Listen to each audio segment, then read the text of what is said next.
Ben and Jared had always been thrill seekers. Their passion for spelunking led them to some of the most remote and dangerous caves across the country.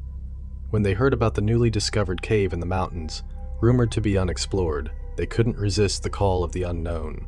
They arrived at the foot of the mountain, the air thick with the scent of pine and the promise of adventure. The entrance to the cave was a dark maw in the rock, hidden behind a dense thicket of trees. As they prepared their gear, a strange sense of unease settled over Ben. He shrugged it off as pre-exploration jitters and followed Jared into the abyss. The cave was unlike any they had explored before. The walls were slick with moisture, glistening eerily in the light of their headlamps. The air was damp and carried an unsettling chill. As they ventured deeper, the narrow passages twisted and turned, creating a labyrinthine maze that seemed to pulse with a life of its own.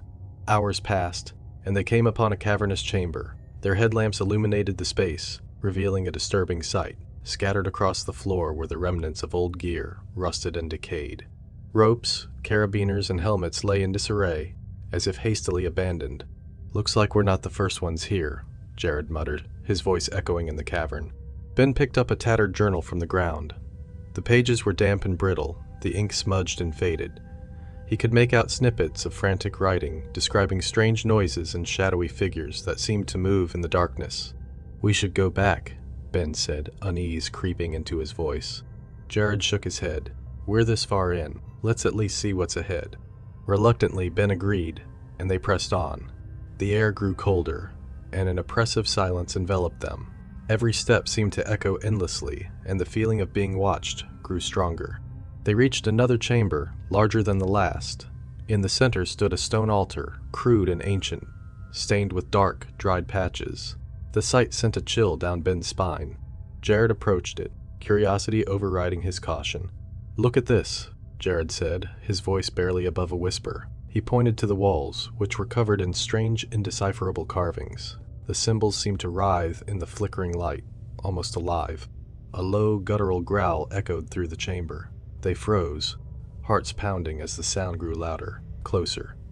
The creature emerged from the shadows, its form twisted and grotesque. Its eyes glowed with a malevolent intelligence, and its maw dripped with saliva. "Run!" Ben screamed, but it was too late. The creature lunged, and Jared was gone in an instant, dragged into the darkness. Ben turned and fled, the creature's growls and Jared's screams haunting him as he ran. He stumbled through the labyrinth, every shadow a potential threat. His mind raced, the terror almost paralyzing. He could hear the creature behind him, its pursuit relentless. The walls seemed to close in, and the passages twisted, disorienting him. Finally, he saw a faint light ahead. Summoning every ounce of strength, he sprinted towards it. He burst out of the cave, collapsing on the ground, gasping for air. The sunlight was blinding, a stark contrast to the darkness within. But the relief was short-lived. From the cave entrance, the creature's eyes glowed, watching him. It didn't follow him out. It didn't need to. The knowledge that it was there, lurking in the depths, was enough. Ben never spoke of what happened to Jared, or the horrors they encountered in the cave. The memories haunted him, a constant reminder of the darkness that lay beneath the surface, and every night, as he lay in bed, he could still hear the whispers in the deep.